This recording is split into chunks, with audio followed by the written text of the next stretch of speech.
할렐루야. 여러분 안녕하십니까? 하나님과 함께하는 행복한 시간, 오늘도 하나님 말씀으로 묵상하는 시간을 갖도록 하겠습니다. 오늘 우리가 읽을 하나님 말씀은요, 누가복음 2장 39절로 52절 말씀입니다. 누가복음 2장 39절로 52절 말씀 함께 읽습니다. 주의 율법을 따라 모든 일을 마치고 갈릴리로 돌아가 본 동네 나사렛에 이르니라. 아기가 자라며 강하여지고 지혜가 충만하며 하나님의 은혜가 그의 위에 있더라. 그의 부모가 해마다 6월절이 되면 예루살렘으로 가더니 예수께서 12살 되었을 때에 그들이 이 절기의 관례를 따라 올라갔다가 그 날들을 마치고 돌아갈 때에 아이 예수는 예루살렘에 머무르셨더라. 그 부모는 이를 알지 못하고 동행 중에 있는 줄로 생각하고 하루 길을 간 후에 친족과 아는 자 중에서 찾되 만나지 못하며 찾으면서 예루살렘으로 들어갔더니 사흘 후에 성전에서 만난즉 그가 선생들 중에 앉아서 그들에게 듣기도 하시며 묻기도 하시니 듣는 자가 그 지혜와 대답을 놀랍게 여기더라. 그의 부모가 보고 놀라며 그의 어머니는 이르되 아이야 어찌하여 우리에게 이렇게 하였느니라. 보라 네 아버지와 내가 근심하여 너를 찾아노라. 예수께서 이르시되 어찌하여 나를 찾으셨나이까? 내가 내 아버지 집에 있어야 될 줄을 알지 못하셨나이까? 하시니 그 부모가 그 하신 말씀을 깨닫지 못하더라. 예수께서 함께 내려가사 나사렛 이르러 순종하여 받드시더라. 그 어머니는 이 모든 말을 마음에 두니라. 예수는 지혜와 키가 자라가며 하나님과 사람에게 더욱 사랑스러워 가시더라. 아멘. 예수님의 가족들은 모세의 율법을 따라 정결 예식을 위해서 갈릴리 나사렛에서 태어나신 아기 예수님을 데리고 예루살렘으로 성전으로 갔던 것이죠. 예루살렘에서 시므온이 예수님이 이스라엘을 넘어 모든 민족을 구원하실 분이심이 선포하고 선지자 안나는 예수님이 예루살렘을 속량하실 분이심을 선포한 내용이 누가복음 2장 22절로 38절에 잘 나타나 있는 것 같이 예수님의 가족들은 주의 율법에 순종하여 모든 일을 마친 뒤에 다시 갈릴리 나사렛으로 돌아갔습니다. 아기 예수님은 자라며 강해지고 지혜가 충만하셨고 하나님의 은혜가 그 위에 있었죠. 예수님의 십자가를 통해 예수님 안에 있는 능력과 지혜와 하나님의 은혜를 모든 민족들이 누리게 될 것입니다. 예수님의 부모님은 매년 6월절에 절기의 관례를 따라서 예루살렘으로 올라가셨고 예수님이 12살이 되셨을 때도 마찬가지였습니다. 6월절은 이스라엘 백성들이 어린 양의 대속적 죽음으로 하나님의 심판을 피하고 애굽의 압제로부터 구원을 얻을 날을 기념하는 절기인 것이죠. 예수님이 어린 시절 나사렛에서 예루살렘으로 올라간 사건은 갈릴리로 시작해서 예루살렘에서 마쳐지는 예수님의 공생의 사역을 떠올리기도 합니다. 예수님의 가족들은 모든 일정을 마치고 고향으로 돌아가지만은 어린 예수님은 예루살렘에 머물러 계셨습니다. 예수님의 부모님은 예수님이 일행 중에 있는 줄로 알고 내려가다가 하루가 지나서야 예수님이 안 계신 것을 깨닫고 예루살렘으로 발걸음을 되돌립니다. 가족들은 사흘 후에 성전에서 예수님을 만나죠.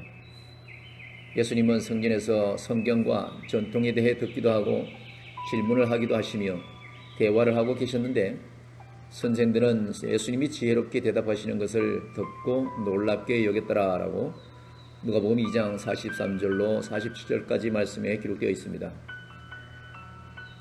예수님의 부모는 선생들과 대화하는 예수님의 모습을 보고 놀랐지만은 아이를 잃어버린 것으로 충격을 받고 애타는 마음으로 예수님을 찾았기에 어찌하여 우리에게 이렇게 하였느냐라고 꾸짖었다는 것이죠. 예수님이 아기이실 때에 천사 가브리엘을 비롯해 많은 사람들이 예수님이 누구이신지를 증언했습니다.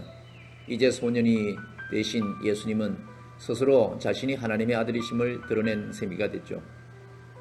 예수님은 부모에게 오히려 어찌하여 나를 찾으셨습니까? 내가 아버지 집에 있어야 될 줄을 왜 몰랐습니까? 라고 말씀하는 것을 알 수가 있죠. 예수님은 하나님의 아들로서 하나님 아버지의 뜻에 순종해야 하는 분이었습니다. 가족을 떠나 예루살렘으로 오셔서 말씀을 가르치시는 일과 나아가 십자가에 못 박혀 죽으시는 구원 사역의 성취는 예수님이 사람의 아들로서 육신의 부모에게 해야 할 순종보다도 우선시되는 것이라는 것을 보여준 계기가 됐습니다. 예수님은 이후에 가족들과 함께 예루살렘에서 나사렛으로 내려가셨고 다시 부모에게 순종하며 부모를 섬겼습니다. 이 말씀은 예수님이 가족들과 떨어져 성전에 남았던 것이 가족들에게 무관심하거나 부모의 통제를 따르지 않는 것이 아니라 의도적인 행동이었음을 잘 보여주고 있습니다. 마리아는 예수님이 하신 행동의 의미를 완전히 이해하지는 못했지만 예수님이 하신 모든 말씀을 마음에 두었다고 했습니다. 예수님은 하나님 아버지가 맡겨주신 사역을 시작할 때를 기다리면서 육체적으로나 정신적으로나 영적으로 성장해 갔다는 거죠. 날이 갈수록 더 지혜로워지고 하나님이 보실 때나 사람이 볼 때에 사랑받기 합당한 그런 모습으로 성장했다는 것이죠. 예수님은 하나님의 아들이자 사람의 아들로 이 땅에 오셨습니다. 어려서부터 율법을 따르고 하나님 아버지가 주신 사명을 인식하고 하나님이 가르치시는 모습을 보여주셨죠. 선생들이 놀랄 만큼 지혜가 충만하셨습니다. 한편으로 사람의 아들로서 육체적으로도 자랐으며 부모에게 순종하며 섬겼다는 것을 잘 알고 있죠. 공생의 사역을 시작하시기 전에 삶도 하나님 보시기에나 사람들 보기에나 사랑스러운 모습으로 온전한 삶을 사셨던 것입니다. 그래서 우리들도 이 땅에 사는 동안 우리의 부모뿐만 아니라 우리의 형제뿐만 아니라 우리의 이웃에게까지도 사람으로서의 그 역할도 잘해야 되고 관계성 또한 잘해야 되는 것이죠. 하나님을 믿고 이 땅에 살지만은 오직 하나님 중심, 말씀 중심 그렇게 살아야 되는 것이지만은 이 땅에 먼저 우리 주변에 심어놓은 우리의 이웃들과 우리 형제들과 부모, 형제, 이 가족들이 모두가 하나의 공동체적인 그 은혜로 하나님께서 지으신 것을 알 수가 있기 때문이죠. 예수님이 하나님의 저주를 받은 피조 세계에게 사람의 몸을 입고 오셔서 살아가셨던 모든 삶은 우리를 대속하셔서 모든 민족을 구원하시기 위한 것이었던 것을 우리가 모두 알 수 있습니다.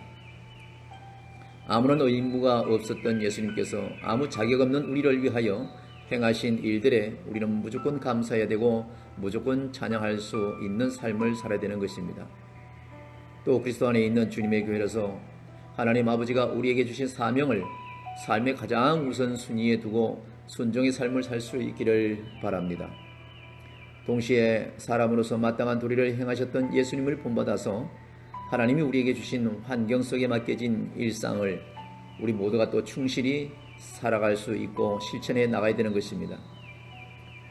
교회 안에서의 모든 공동체의 그 아름다움처럼 세상에 나가서도 직장에 나가서도 믿지 않는 사람이 있다 할지라도 그들이 나의 가족과 같은 그런 개념이라는 걸 생각하고 오직 내가 먼저 하나님의 자녀로서의 교회에서 모든 사람을 섬기고 서로 공경하듯이 직장과 회사, 사회에서도 그렇게 서로 사랑하고 공경하고 희생정신을 가지고 섬길 때에 우리에게 주신 환경 속에 맡겨진 주님의 그 뜻을 우리가 잘 실천함으로 하나님의 그 은혜가 저와 여러분을 통해서 이 땅에 빛과 소금으로 나타날 줄로 믿습니다.